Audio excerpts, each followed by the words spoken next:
haddii aad adigu hilmaamtay iyadaan ku hilmaamayn inay ku haleesho. noloshu way gaaban tahay, ilbiriqsi ayay wax kasta isku beddeli karaan.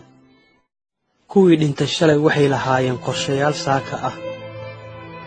kuwii dhintay saaka waxay lahaayeen qorshayaal caawa iyo berri ah. qof seexday isagoo caafimaad qaba ayay sidaa naftii kaga tagtay. aabbe isyiri reerkaaga u soo shaqeey ayaa loo keenay meydkiisii.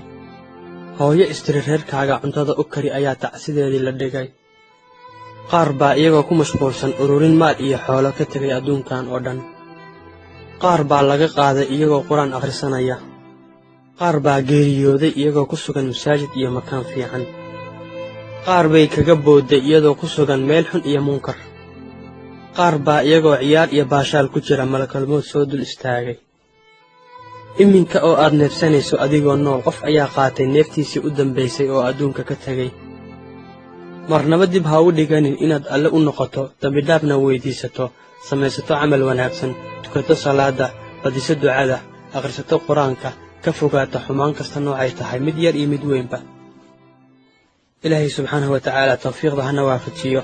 mar haddaan nolosha lagu waarayn, alla subxaanahu wa tacaala haynoogu khatimo khaatimo khayr qabta. fariintan gaarsiiya walaalaha muslimiinta, sabskrayba kanaalka. wassalaamu calaykum.